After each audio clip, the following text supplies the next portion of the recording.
Bowling দেখে বিমোহিত পাকিস্তানের এক লেজেন্ড ক্রিকেটার বললেন, মুস্তাফিজ তো বা হাতি মুতিয়া মুরালি ধারণ। তার বোলিং এর ধরন একের পর এক স্লোয়ার দেখে ব্যাটাররা যেমন বোকা বনে গেছেন প্রতিবার, তেমনি মুগ্ধ হয়েছেন ধারাভাষ্যকাররাও। লাহোরকে একাই এনে দিলেন দারুণ এক জয়। মুস্তাফিজকে নিয়ে পাকিস্তানি লেজেন্ডের মন্তব্য এবং বোলিং নিয়ে বাকিটা জানবো রিপোর্টে। এলেন, দেখলেন আর জয় করলেন। পিএসএল এর 11তম আসরে স্বপ্নের মতো শুরু করলেন বাংলাদেশের তারকা পেসার মুস্তাফিজুর রহমান। নবাগত হায়দ্রাবাদ কিংসম্যানের শক্তিশালী ব্যাটিং অর্ডারের বিপক্ষে বল হাতে রাজত্ব করলেন বাংলাদেশের ফিজ। 200 রানের লক্ষ্য তাড়া করতে নেমে শুরুতেই উবাইদ শাহ ও শাহিন শাহর বোলিং তোপে চাপে পড়ে হায়দ্রাবাদ। সেই চাপ কাটিয়ে ইনিংস মেরামত করতে যখনই শুরু করে দলটির ব্যাটাররা, ঠিক তখনই বল হাতে লাবুশেনেদের টুটি চেপে ধরেন বাহাতি এই পেসার। লাহোরের গাদ্দাফি স্টেডিয়ামে ম্যাচের দ্বিতীয় ইনিংসে ব্যাটিং পাওয়ার প্লের শেষ ওভারে প্রথমবারের মতো বোলিং আসেন ফিজ। বল হাতে এদিন ব্যক্তিগত প্রথম ওভারেই লাইন লেন্থের ভ্যারিয়েশনে নাজেহাল করেন কুশাল পেরেরা ও মার্নাস লাবুশেনেদের।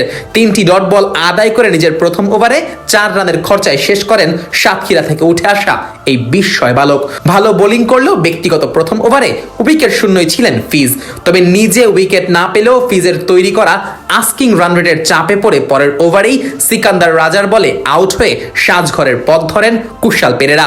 আর নিজের দ্বিতীয় ওভারে এসেই মুস্তাফিজ হানেন শক্ত আঘাত, যে আঘাতে চুরমার হয় হায়দ্রাবাদের ব্যাটিং অর্ডার। দলীয় 8ম ওভারে ফিজের বলে আউট হয়ে প্যাভিলিয়নের পথ ধরেন ইরফান খান নিয়াজি।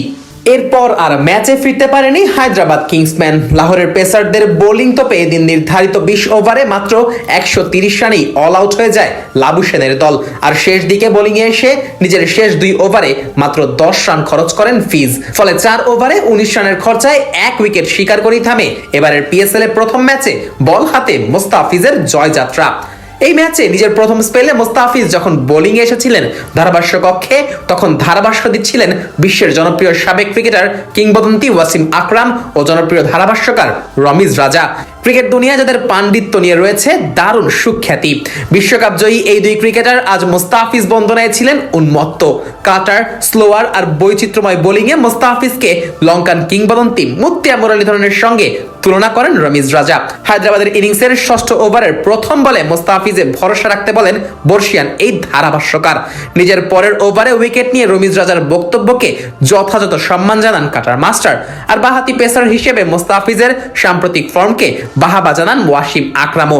আর পিএসএল এ ফিজের এমন নজর কাড়া বোলিং এ নিঃসন্দেহে কপাল চাপড়াচ্ছেন কলকাতা নাইট রাইডার্সের মালিক বলিউড সুপারস্টার শাহরুখ খান।